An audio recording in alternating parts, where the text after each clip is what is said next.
Well, tell us a little bit about NVCF, a really interesting organization. I think a lot of our viewers probably are familiar with it, but tell us a little bit about when it started, what its vision and mission initially were, and kind of what you brought to it when you came aboard. I think it was in 2005 when you came aboard.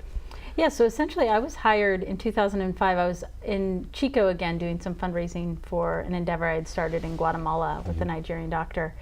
And I was hired to really look at the viability of the foundation at that time.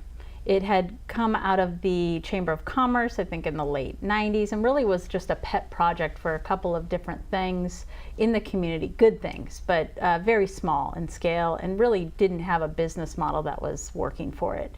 So I was hired to look at that, to look at the business model and look at how it might serve the region.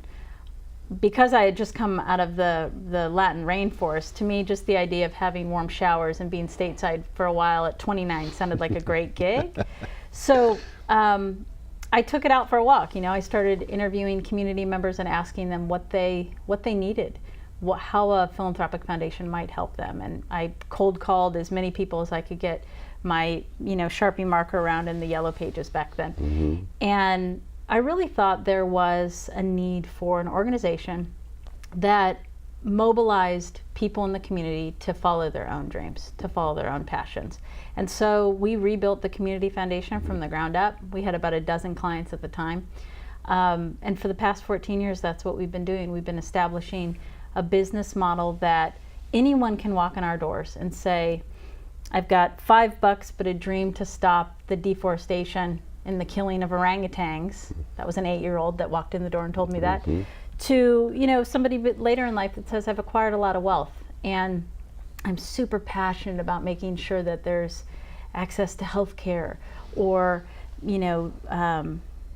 animal care in this region or whatever. And we wrap our services around them. And so today I'm happy to share that we have over 500 funds and we've raised over $150 million in that time period for projects here and around the globe. We're on almost every continent. And it's driven by local community members that have their own passion for making the world better. So that inspires me. And that's why I say, not only how do I want to be defined and where do I put my time and energy, but why I'm so optimistic and hopeful for all of us here on the planet, because I think we're really good and we have the ability to do really good work. Yeah.